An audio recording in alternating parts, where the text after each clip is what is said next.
I videoen her vil jeg vise, hvordan man kommer godt i gang med sin Activity Tracker BeFit. I æsken medfølger der en engelsk brugsanvisning og en dansk vejledning, et armbånd med den elektroniske enhed og en lader. Til en start tager vi nu armbåndet og skal have pillet den elektroniske enhed ud.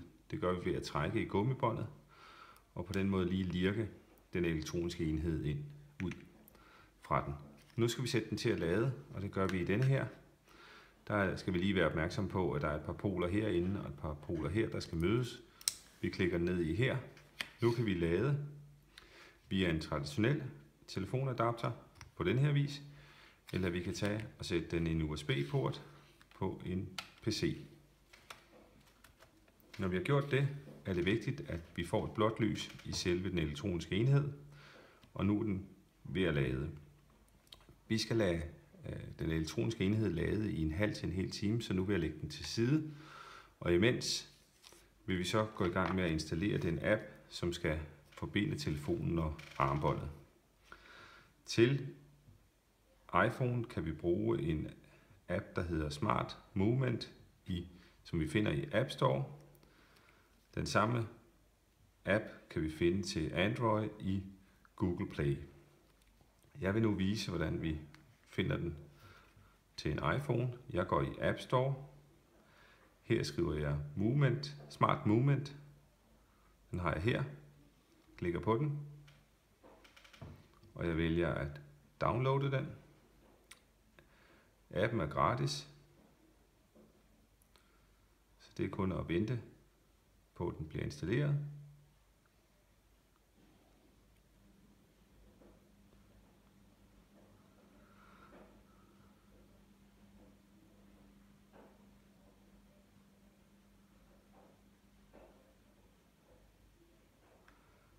Nu er app klar til at åbne.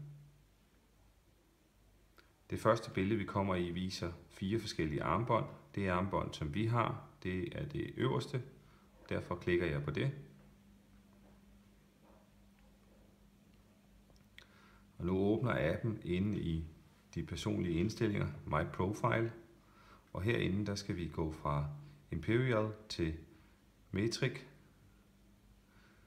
Og vi skal vælge køn. Jeg vælger mand.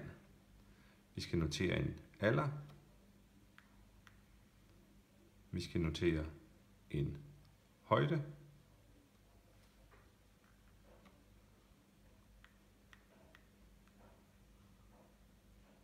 Og vi skal notere en vægt. Når vi har gjort det, skal vi huske at sige done. Nu springer appen ind i det næste billede, og det er herinde, at vi forbinder med selve den elektroniske enhed. Jeg tager nu den elektroniske enhed, som har ligget i laderen. Jeg lægger den over tæt ved min telefon, så den på den måde har nemt ved at forbinde. Jeg trykker på Lock Band. Med det samme går appen i gang med at søge efter enheden, og den enhed, som jeg skal bruge, det er den, der har flest streger der. Den klikker jeg derfor på. Og nu er appen allerede forbundet. Herinde der viser den, at vi har 60% batteri, så den har ladet i knap en halv time. For at sikre mig, at der er ellers forbindelse til appen, vælger jeg at klikke på Movement. Og det er faktisk det billede, som vi aflæser alle vores aktiviteter. Herinde vælger jeg lige at tage min lille enhed, ryste den lidt. Det er det, der skal give den noget aktivitet. Det svarer til at gå, at lave anden bevægelse. Det har jeg nu gjort. Så lægger den her ved siden af, og så trykker jeg en gang på ind i cirklen her, og nu synkroniserer